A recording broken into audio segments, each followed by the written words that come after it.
Hello friend, hashtag electrical MCQ में आपका फिर से स्वागत है। आज के इस वीडियो में मैं फिर से एक नया प्रैक्टिस सेट लाया हूँ। इसमें 20 इम्पोर्टेंट इलेक्ट्रिकल एमसीक्यू होंगे और आपको कोशिश करना है कि इन सभी क्वेश्चन का सही से आंसर देना है।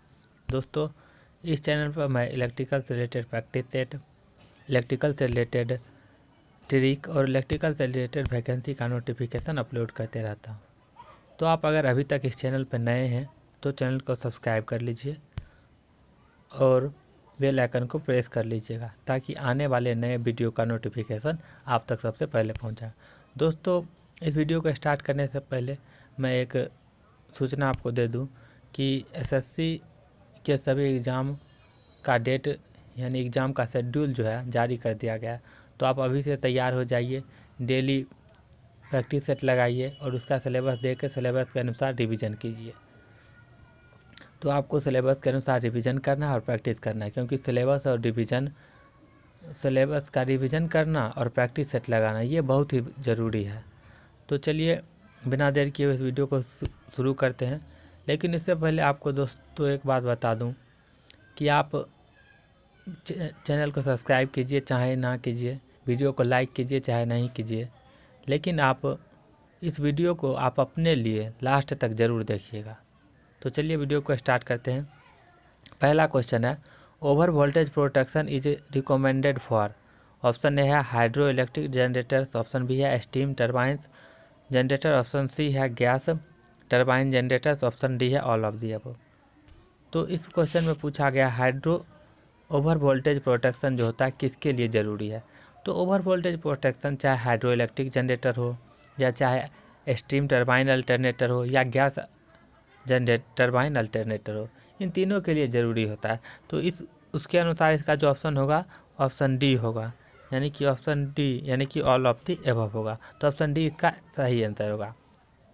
और हाइड्रो इलेक्ट्रिक जनरेटर की रोटर की बात करें तो इसका जो रोटर का स्पीड होता है वो लो होता है स्टीम टरबाइन अल्टरनेटर की तुलना में, यानी स्टीम टरबाइन जनरेटर का स्पीड जो होता है वो ज़्यादा होता है और हाइड्रो इलेक्ट्रिक जनरेटर का जो रोटर का स्पीड होता है वो कम होता है। तो दोनों बात आप याद रखिएगा, स्टीम का ज़्यादा होता है और हाइड्रो इलेक्ट्रिक का कम होता है। तो स्टीम में कौन सा रोटर यूज किया जाता है ये भी क्वेश्चन पूछा जाता है। तो स्टीम में सिलेंड्रिकल रोटर यूज किया जाता है और इसमें हाइड्रो इलेक्ट्रिक में सैलिएंट, इसमें सिलेंड्रिकल इसमें सैलिएंट। तो दोनों बात आपको याद रखना है। और स्टीम टरबाइन जनरेटर जो होता है वो रैंकलिंग साइकिल पे काम करता है, ये भी आपको याद रखना है। तो जो मैं बताया वो पॉइंट आप याद रखिएगा। तो चलिए नेक्स्ट क्वेश्चन की ओर मूव करते हैं। Protective relay are device that detects abnormal condition in electrical circuit by measuring.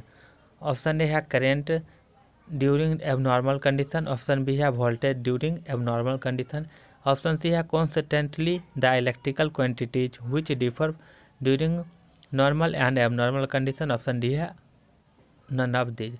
तो सबसे पहले ये जानते हैं कि रिले क्या होता है। रिले जो होता है एक स्विच गियर डिवाइस होता है। तो ये जो होता है स्विच गियर डिवाइस होता है। इसका काम क्या होता है, इसका काम होता है कि फॉल्ट जो होता है उसको डिटेक्ट करना, उसको लोकेट करना, फॉल्ट को लोकेट करना, डिटेक्ट करना, और इसकी जानकारी सर्किट ब्रेकर को यह देता है कि कहीं पे फॉल्ट हुआ है और सर्किट ब्रेकर उस फॉल्टी सेक्शन को सप्लाई कट कर देता है। यानी कि ये जो है रिले क्या करता है, ये फॉल्ट को डिटेक्ट करता है, लोकेट करता है और सर्किट ब्रेकर को इन्फॉर्म करता है कि यहाँ पे फॉल्ट हुआ है, आप इसको डिस्कनेक्ट कर दीजिए। तो सर्किट रिले का यही काम होता है। तो रिले ये किस आधार पर फॉल्ट को डिटेक्ट करता है, क्वेश्चन में पूछा गया। तो रिले जो है इलेक्ट्रिकल जितने भी पैरामीटर उसमें जो चेंजेज होता है उसी पर ये फॉल्ट को डिटेक्ट करता है। यानी कि चाहे करंट हो गया, करंट में अगर डिफरेंस हुआ या वोल्टेज में चेंजिंग हुआ या फ्रीक्वेंसी में चेंज हुआ, तो इन सभी चीज़ों के आधार पर, चेंजिंग के आधार पर वो फॉल्ट को डिटेक्ट करता है। तो आप ऑप्शन सी अगर देखेंगे consistently the electrical quantity which differ during normal and abnormal condition, तो ऑप्शन सी इसका सही आंसर होगा। तो ये जो फॉल्ट डिटेक्ट करता है, ये जो इलेक्ट्रिकल पैरामीटर होते हैं उसमें डिफरेंस होता है, उसी डिफरेंस के आधार पर ये फॉल्ट को डिटेक्ट करता है, यानी ऑप्शन सी इसका सही आंसर होगा। Next question, a 60 watt lamp given a luminous flux of 1500 lumen, its efficiency is. तो दोस्तों एक लैंप दिया हुआ, ठीक है, इसका इफिशिएंसी का यूनिट आपसे एग्जाम में पूछा जाता है। तो इसका इफिशिएंसी का जो यूनिट होता है वो भी आपको याद रखना, तो वो होता है लूमेन पर वाट, ये याद रखिएगा। तो ये याद रखिएगा तो आपको इसको फार्मूला भी याद हो जाएगा। तो इफिशिएंसी जो होता है वो होता है लूमेन पर वाट, यानी कि लूमेन आप यूनिट देखकर भी आप इसका सॉल्यूशन कर सकते हैं। तो लूमेन पर वाट, तो लूमेन देखिए कितना दिया हुआ है, लूमेन दिया हुआ है 1500 बटे वाट दिया हुआ है 60, 1 0 कट जाएगा, 6 दूनी 12 और 6 5 30, 6 5 30, यानी कि 25 लूमेन पर वाट इसका सही आंसर हो जाएगा। तो ये सिंपल न्यूमेरिकल क्वेश्चन था, इस तरह के क्वेश्चन पूछे जाते हैं। तो ऑप्शन सी इसका सही आंसर होगा। नेक्स्ट क्वेश्चन की ओर बढ़ते हैं, which of the following application does not need ultra violet lamp. Option A है मेडिकल पर्पस, ऑप्शन बी है aircraft cockpit dashboard lightning, option C है कार लाइटनिंग, ऑप्शन डी है ब्लूप्रिंट मशीन। आप दोस्तों इस ऑप्शन को पढ़िएगा, आप इसका आंसर नहीं भी जानते हो तो ऑप्शन पढ़ने के बाद आप इसका सही आंसर दे दीजिएगा। तो अगर देखिएगा मेडिकल पर्पस छोड़ दीजिए, ऑप्शन सी पे सीधे आते हैं, तो ऑप्शन सी है कार लाइटनिंग। तो हम सभी जानते हैं कार लाइटनिंग में जो यूज होता है वो अल्ट्रा वायलेट लैंप का ज़रूरी नहीं होता, उसमें एक इनकैंडेसेंट लैंप रहता है। तो आप आसानी से इसका आंसर दे सकते हैं, तो ऑप्शन सी इसका सही आंसर होगा। बाकी मेडिकल पर्पस की बात करें या एयरक्राफ्ट कॉकपिट डैशबोर्ड लाइटनिंग की बात करें या ब्लूप्रिंट मशीन की बात करें, उन सभी में अल्ट्रा वायलेट लैंप की ज़रूरत होती है। लेकिन अगर इसकी में बात करें यानी कि कार लाइटनिंग में बात करें तो उसमें अल्ट्रा वायलेट लैंप की आवश्यकता नहीं होती है। तो इसका जो सही आंसर होगा ऑप्शन सी होगा। नेक्स्ट क्वेश्चन की ओर मूव करते हैं, द बेस इमीटर डायोड यानी कि base emitter junction in an NPN transistor is. Option A है does not conduct, option B है फॉरवर्ड बायस, ऑप्शन सी है रिवर्स बायस, ऑप्शन डी है ऑपरेट इन ब्रेकडाउन रीजन। तो पहले मैं इसका फिगर बना देता हूँ। इसमें बोला गया है NPN ट्रांजिस्टर, तो देखिए N, ठीक है, PN। तो इसमें जो पहला ये होगा इमीटर और ये फिगर में देख सकते हैं आप लोग बेस होगा, ये होगा कलेक्टर। तो ये जो जंक्शन होता है पहले N और P के, इसी को हम लोग कहते हैं इमीटर या बेस इमीटर जंक्शन। बेस देख सकते हैं आप, इमीटर और बेस के बीच जंक्शन है तो इमीटर बेस जंक्शन, और ये जो जंक्शन होता है कलेक्टर और बेस के जंक्शन बीच होता है तो ये कलेक्टर बेस जंक्शन। तो 2 जंक्शन हो गए। अब दोनों जंक्शन को किस तरह से हम लोग बायसिंग करते हैं, तो अगर एम्पलीफायर की तरह वर्क करना है ट्रांजिस्टर को, तो इसमें जो इमीटर बेस जंक्शन होता है यानी कि ये जो जंक्शन होता है इमीटर बेस जंक्शन, इसको हमेशा फॉरवर्ड बायस में करते हैं, चाहे वह NPN ट्रांजिस्टर हो चाहे वह PNP ट्रांजिस्टर हो। आप याद रखिएगा, चाहे वह NPN ट्रांजिस्टर हो चाहे PNP ट्रांजिस्टर हो, दोनों ट्रांजिस्टर में इमीटर बेस जंक्शन को हम लोग हमेशा फॉरवर्ड बायस करते हैं। तो यानी इसमें N है तो इसमें नेगेटिव पहले जुटेगा और फिर पॉजिटिव जुटेगा, और इसमें बात करें तो इसमें पॉजिटिव टर्मिनल P से जुटेगा और नेगेटिव टर्मिनल N से जुटेगा। तो आप इस प्रकार याद रख सकते हैं, मैंने बता दिया। तो इस क्वेश्चन में पूछा गया है कि बेस इमीटर जंक्शन, तो बेस इमीटर जंक्शन चाहे NPN रहे चाहे PNP रहे, दोनों में फॉरवर्ड बायस होता है, और वही कलेक्टर बेस जंक्शन की बात करें तो वो रिवर्स बायस में होगा। तो इसका सही आंसर ऑप्शन बी होगा। नेक्स्ट क्वेश्चन है, the size of comparison between base emitter and collector. तो आपको जैसे ये ट्रांजिस्टर दिया हुआ है, ठीक है, ट्रांजिस्टर है, इसमें एक इमीटर होगा, एक बेस होगा और एक कलेक्टर होगा। ये भी क्वेश्चन पूछा जाता है एग्जाम में कि ये ट्रांजिस्टर है, इसका 3 टर्मिनल होता है, इन टर्मिनल का नाम बताइए। तो इसमें होता है इमीटर बेस कलेक्टर, आप याद रखिएगा इमीटर बेस कलेक्टर। अब इसमें एरिया वाइज सबसे बड़ा कौन होगा, सबसे छोटा कौन होगा, ये भी क्वेश्चन पूछा जाता है और आपको याद रखना है। सबसे ज़्यादा एरिया जो होता है वो होता है कलेक्टर का, कलेक्टर का एरिया सबसे ज़्यादा होता है। कलेक्टर का एरिया ज़्यादा इसलिए होता है कि हीट का डिसिपेशन जो होता है इसी में होता है, और जितना एरिया ज़्यादा रहेगा उतना जल्दी और प्रॉपर तरीके से हीट डिसिपेट होगा और ये जो डिवाइस है वो जल्दी डैमेज नहीं होगा। तो कलेक्टर का एरिया जो सबसे ज़्यादा होता है, उसके बाद इमीटर का होता है, और सबसे कम जो होता है वो होता है बेस का। तो तीनों बात आपको याद रखना है। और इससे रिलेटेड एक क्वेश्चन और पूछा जाता है, ये तो एरिया के बेसिस पे था, एक और डोपिंग के बेसिस पे पूछा जाता है। जैसे कि आप लोग, ये हो गया इमीटर, ये हो गया बेस, ये हो गया कलेक्टर। तो इसमें सबसे ज़्यादा जो हेवली डोप्ड रहता है वो इमीटर रहता है, सबसे ज़्यादा हेवली डोप्ड, और कलेक्टर जो रहता है उसके बाद रहता है कलेक्टर, और सबसे कम की बात करें तो सबसे कम जो रहता है वो होता है बेस। तो दोनों क्वेश्चन आपको याद रखना है। लेकिन इस क्वेश्चन में पूछा गया साइज, तो साइज सबसे ज़्यादा किसका होगा, कलेक्टर का होगा, फिर इमीटर का होगा, फिर बेस का होगा। तो यानी ऑप्शन सी आप लोग देख सकते हो, ऑप्शन सी इसका सही आंसर होगा। नेक्स्ट क्वेश्चन है the power factor of resonance in RLC parallel circuit. तो आप ऑप्शन देख सकते हैं, ए 0 दिया हुआ है, बी है 0.08 लैगिंग, ऑप्शन सी है 0.8 लीडिंग, ऑप्शन डी है यूनिटी। तो RLC सर्किट में पहले बना देता हूँ। देखिए एक आर है, ये एक इंडक्टर है, ये एक कैपेसिटर है, तीनों पैरेलल में कनेक्टर है। तो रेजोनेंस कंडीशन में क्या होता है, इसमें करंट का वैल्यू जो होता है वो मिनिमम होता है, करंट का वैल्यू होता है मिनिमम, और इम्पीडेंस का जो वैल्यू होता है वो मैक्सिमम होता है। ये भी बात आपको याद रखना है। लेकिन अगर पावर फैक्टर की बात करें, पावर फैक्टर, तो पावर फैक्टर हमेशा 1 होता है, चाहे वह सीरीज RLC सर्किट हो, मैं फिगर बना देता हूँ, चाहे वह सीरीज में RL और C हो, या पैरेलल में R हो, L हो और C हो। दोनों कंडीशन में अगर रेजोनेंस की बात करें, रेजोनेंस कंडीशन में क्या होता है, पावर फैक्टर का वैल्यू होता है हमेशा 1। तो दोनों कंडीशन में पावर फैक्टर का वैल्यू 1 होता है। तो इसमें पूछा गया पैरेलल में, तो पैरेलल में भी 1 होगा, यूनिटी में भी पैरेलल में भी 1 होगा, सीरीज कंडीशन में भी 1 होगा, लेकिन रेजोनेंट कंडीशन होना चाहिए। तो इसका सही आंसर ऑप्शन डी होगा। नेक्स्ट क्वेश्चन की ओर बढ़ते हैं। In an AC circuit A low value of KVR component with KW indicates. तो इस क्वेश्चन का आंसर देने के लिए आपको पहले मैं पावर ट्रायंगल बना देता हूँ। ये देखिए, ये क्या होता है, KVAR, ये होता है KW, और ये होता है अपेरेंट पावर। अपेरेंट पावर ये होता है रियल पावर, ये होता है रिएक्टिव पावर, और या इसको हम लोग नीचे वाले को एक्टिव पावर भी कहते हैं।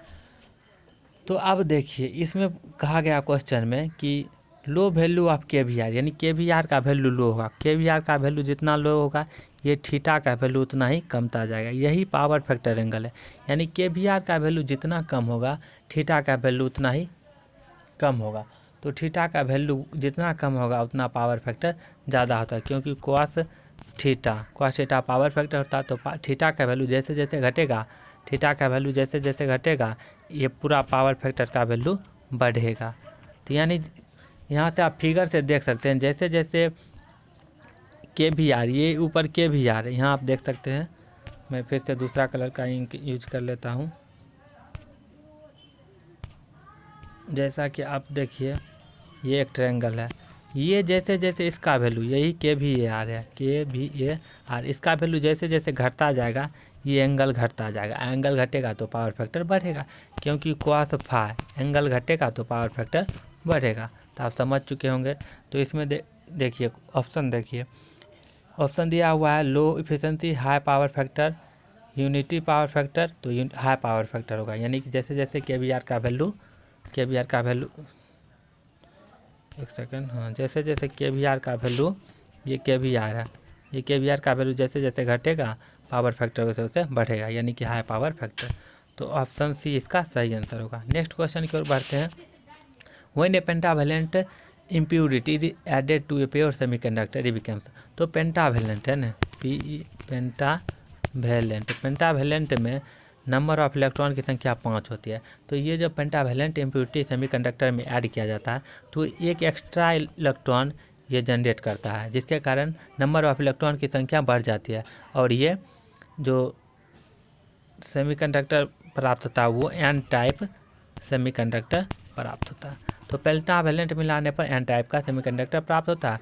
और अगर ट्राइवैलेंट में जो होता है, ट्राइवैलेंट में नंबर ऑफ इलेक्ट्रॉन 3 होते हैं, तो इसमें जो होता है नंबर ऑफ होल की संख्या बढ़ जाती है, तो ये जो देता है पी टाइप मटेरियल। तो इसमें क्वेश्चन में पूछा गया when a pentavalent impurity added to pure semiconductor, जब प्योर सेमीकंडक्टर में पेंटावेलेंट जोड़ा जाता है तो ये क्या हो जाता है, तो ये हो जाता है एन टाइप। सिंपल हो गया। अगर सेमीकंडक्टर में टेरावेलेंट ऐड करते तो ये हो जाता पी टाइप। तो दोनों क्वेश्चन आपको याद रखना है। तो इसका सही आंसर हो जाएगा N type semiconductor N type, यानी ऑप्शन सी इसका सही आंसर होगा। नेक्स्ट क्वेश्चन है, देखिए वही क्वेश्चन को थोड़ा दूसरे तरह से पूछ दिया, एडिशन ऑफ पेंटावेलेंट इम्प्योरिटी। तो पेंटावेलेंट में अभी हम बताए थे पेंटावेलेंट में नंबर ऑफ इलेक्ट्रॉन 5 होता है, तो ये इलेक्ट्रॉन की संख्या इसमें ज़्यादा होती है, तो creates many electron free electron, यानी कि ऑप्शन ए इसका सही आंसर होगा। नेक्स्ट क्वेश्चन है, in an alternator if the winding is short pitch by 60 degree electrical its pitch factor. तो पिच फैक्टर का फॉर्मूला आपको सिंपल याद रहना। पिच फैक्टर का फॉर्मूला होता है, पिच फैक्टर का जो फॉर्मूला होता है वो होता है cos alpha bye 2। cos alpha bye 2, यहाँ पे जो है अल्फ़ा का वैल्यू दिया हुआ है 60 डिग्री, तो अल्फ़ा बाय 2 कितना हो जाएगा, 30 डिग्री हो जाएगा, 30 डिग्री यानी cos 30। तो पिच फैक्टर का जो वैल्यू हो जाएगा, पिच फैक्टर जो हो जाएगा वो कितना हो जाएगा, cos अल्फ़ा बटे 2 यानी cos 30 यानी cos 60 के वैल्यू के बराबर होगा। तो cos 60 यानी कि √3/2, आप इसको डिवाइड कीजिएगा तो 0.866 आ जाएगा। यानी ये सिंपल सा क्वेश्चन था, फार्मूला बेस्ड, सिर्फ आपको फार्मूला याद होना चाहिए। तो ऑप्शन डी इसका सही आंसर होगा। नेक्स्ट क्वेश्चन है, over speed protection of A generator is done. जैसे कि आप लोग जनरेटर में जानते हो, जनरेटर क्या होता है, जनरेटर में हम लोग प्राइम मूवर के द्वारा इसमें मैकेनिकल पावर रोटेशन के द्वारा देते हैं, और इसी मैकेनिकल एनर्जी को ये इलेक्ट्रिकल एनर्जी में, यानी मैकेनिकल एनर्जी दे देते हैं और इलेक्ट्रिकल एनर्जी प्राप्त होता है। तो ओवर स्पीड, तो ओवर स्पीड को कैसे कम किया जाता है, तो ओवर स्पीड को जो होता है वो वाल्व के द्वारा इसका जो स्पीड जो है कम किया जाता है।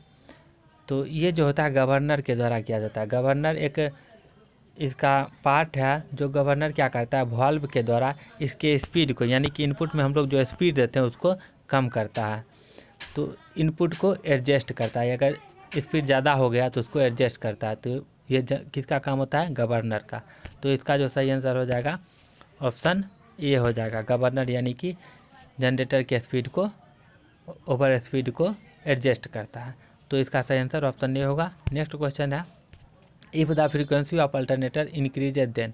तो आपको ऑप्शन देखिए, पहला है its speed decreases, option B है none of these are correct होना चाहिए। ऑप्शन सी है its speed increases, option D है speed will be remain constant. तो आपको फार्मूला एक याद होगा, NS = 120F/P। ये सिंपल फार्मूला हर इलेक्ट्रिकल के बच्चे को याद होगा। तो ये सिंपल सा फार्मूला है। तो आप देख सकते हैं यहाँ से, अगर फ्रीक्वेंसी को हम लोग बढ़ाएंगे तो फ्रीक्वेंसी को बढ़ाएंगे तो स्पीड भी बढ़ेगा, तो यानी इट्स स्पीड इंक्रीजेज होगा, यानी ऑप्शन सी सही आंसर होगा। नेक्स्ट क्वेश्चन है, the driving power of a prime mover driving the alternator is lost but the alternator remains connected to the network and the field supply are remains on, the alternator will. Option A है behaves as an induction motor with the opposite rotation direction. Option B है will get burned. Option C है behaves as a synchronous motor with the opposite direction. और option D है behaves as a synchronous motor with the same rotation direction. तो एक चीज़ इसमें मैं बता देता हूँ कि इसमें जो रोटेशन का डायरेक्शन जो होगा, यानी रोटेशन जो होगा सेम डायरेक्शन में होगा।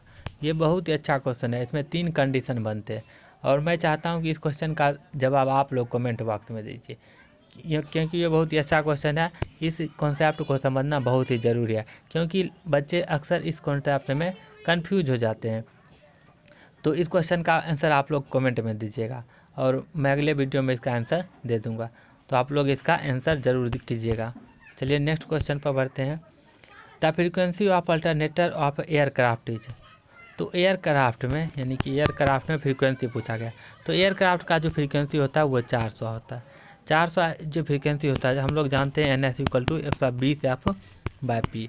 तो ये जो फ्रीक्वेंसी बढ़ने से इसका स्पीड बढ़ता है, क्योंकि इसमें ज़्यादा स्पीड की ज़रूरत होती है तो फ्रीक्वेंसी भी ज़्यादा होती है। तो NS इसमें जो फ्रीक्वेंसी होता है वो 400 होता है, यानी ऑप्शन सी सही होगा, क्योंकि स्पीड यहाँ पे ज़्यादा होता है। लेकिन ज़्यादा और फ्रीक्वेंसी बढ़ाने से एक बात और होता है, स्किन इफेक्ट बढ़ता है।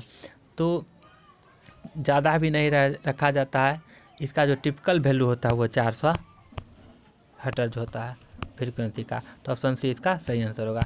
नेक्स्ट क्वेश्चन है 3 phase alternator are invariably star connected because. तो ऑप्शन ए है magnetic loss is minimise, option B है less number of wire turns are use, option C है higher terminal voltage is obtained, option D है the small conductor can be use. तो जैसे कि star connection में पहले बना देता हूँ, आप लोग देख सकते हैं स्टार कनेक्शन ये हो गया। तो स्टार कनेक्शन में आपको एक न्यूट्रल मिल जाता है, इसका एडवांटेज होता है। और न्यूट्रल मिलने के साथ साथ ये जीरो सीक्वेंस करंट को पाथ भी प्रोवाइड कर देता है। और इसमें जो वोल्टेज है, फेज वोल्टेज अगर PH है, यानी PH अगर फेज वोल्टेज है और लाइन वोल्टेज VL है, तो लाइन वोल्टेज स्टार कनेक्शन में होता है √3 VPH, यानी कि आप लोग देख सकते हैं वोल्टेज जो हम लोग को ज़्यादा प्राप्त होता है स्टार कनेक्शन में। तो इसका जो सही आंसर है ऑप्शन में देखिएगा हाइयर टर्मिनल वोल्टेज ऑब्टेन, तो ऑप्शन सी इसका सही आंसर होगा। नेक्स्ट क्वेश्चन है determine the average demand of a plant if its load factor and maximum demand are 0.60 and 30 megawatt. तो इसमें पूछा गया है एवरेज डिमांड और इसमें लोड फैक्टर दिया हुआ है। तो सिंपली इस क्वेश्चन को सॉल्व करने के लिए फार्मूला बेस्ड क्वेश्चन है। आपको लोड फैक्टर का फार्मूला होता है एवरेज लोड बटे मैक्सिमम डिमांड। तो एवरेज लोड इसमें पूछा गया, तो एवरेज लोड क्या हो जाएगा, मल्टीप्लाई कर देंगे हम लोग। तो एवरेज लोड जो हो जाएगा जैसा कि फार्मूला आप लोग देखे थे कि लोड फैक्टर क्या हो गया, लोड फैक्टर बराबर एवरेज डिमांड बटे एवरेज डिमांड बटे मैक्सिमम लोड। तो अब एवरेज लोड क्या हो जाएगा, एवरेज लोड हो जाएगा लोड फैक्टर गुना मैक्सिमम लोड। तो लोड फैक्टर और मैक्सिमम लोड दोनों दिया हुआ है। तो लोड फैक्टर देख लीजिए कितना दिया हुआ है 0.060 और मैक्सिमम डिमांड 30 मेगावाट। तो इसको सिंपली आपको मल्टीप्लाई कर देना है, यानी कि 1800 बटे 100, यानी 1800 20 कर, यानी 18, ये हो जाएगा 18 मेगावाट, यानी कि ऑप्शन बी इसका सही आंसर होगा।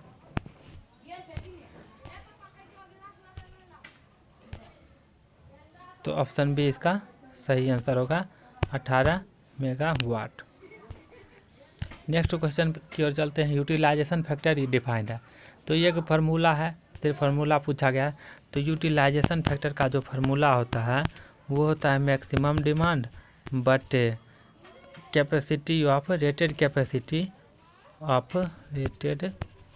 Capacity of power plant. यानी आप ऑप्शन देख लीजिए, यूटिलाइजेशन फैक्टर का जो फार्मूला होता है, तो जितने भी फैक्टर का फार्मूला है दोस्तों आप उसको याद कर लीजिए, क्योंकि इससे रिलेटेड एक नया क्वेश्चन पूछा ही जाता है। तो इसमें पूछा गया है यूटिलाइजेशन फैक्टर का फार्मूला होता है मैक्सिमम डिमांड बटे rated capacity of power factor, यानी कि ऑप्शन बी अगर देखें तो ऑप्शन बी मैच कर रहा है, यानी ऑप्शन बी इसका सही आंसर होगा। यानी maximum demand on the power plant to the rated capacity of power plant, यानी कि ऑप्शन बी इसका सही आंसर होगा। नेक्स्ट क्वेश्चन है by which of particular part of the motor we can identify a DC motor. Option A है shaft, option B है field winding, option C है commutator, option D armature winding. तो किस part को देखकर आप ये बता दोगे कि ये DC मोटर है। तो ये जो होता है कम्यूटेटर होता है, ये जो होता है कम्यूटेटर होता है। कम्यूटेटर को देख के आप लोग बताइए, क्योंकि DC मोटर में ही या DC जनरेटर में ही कम्यूटेटर लगा रहता है। तो इसका जो सही आंसर होगा ऑप्शन सी होगा कम्यूटेटर। दोस्तों नेक्स्ट क्वेश्चन है EMF counter EMF in DC motor is. Option A है less than the applied voltage, option B है more than the applied voltage, option C है equal to the applied voltage, option D है none of the. तो आपको एक formula याद होना चाहिए, V = EB प्लस IA ये जो होता है मोटर के केस में होता है। यही EB जो है बैक EMF है या काउंटर EMF, यानी दोनों एक ही बात है। दोनों चाहे आप बैक EMF कहिए या काउंटर EMF कहिए, दोनों एक ही है। तो आप यहाँ से EB का अगर वैल्यू फाइंड करेंगे तो V माइनस IA तो ये जो होता है EB का वैल्यू ये अप्लाइड वोल्टेज से, देखिए इसमें अप्लाइड वोल्टेज में IRA घटाने के बाद प्राप्त होता है। यानी कि बैक EMF जो होता है अप्लाइड वोल्टेज से हमेशा कम होता है, यानी कि less than the applied voltage. Option ये इसका सही आंसर होगा। नेक्स्ट क्वेश्चन है दोस्तों, ये लास्ट क्वेश्चन था, 20 क्वेश्चन पूरे हो गए। और आपने कुल कितना स्कोर किया कमेंट बॉक्स में लिख दीजिएगा। और दोस्तों आप अगर अभी तक चैनल पर नए हो तो चैनल को सब्सक्राइब कर दीजिएगा। और आपको यदि वीडियो अच्छा लगा तो वीडियो को लाइक कर दीजिएगा, अपने दोस्तों के साथ ग्रुप में शेयर कर दीजिएगा। और आप अगर चाहते हैं कि ट्रिक वाला वीडियो, तो ट्रिक वाला भी वीडियो मैंने इस चैनल पर बहुत सारे ट्रिक अपलोड कर दिए हैं, आप उन्हें जाकर देख लीजिए, क्योंकि वो वीडियो आपके लिए बहुत ही हेल्पफुल होगा। तो ट्रिक वाला वीडियो देख लीजिए। और प्रैक्टिस सेट देखना है तो प्रैक्टिस सेट भी इस चैनल पर बहुत सारे प्रैक्टिस सेट मैंने अपलोड कर दिया। और आप जैसा कि जानते हैं SSC ने एग्ज़ाम डेट अनाउंस कर दिया है, तो आपको अब क्या करना है, अभी से तैयारी में लग जाना है।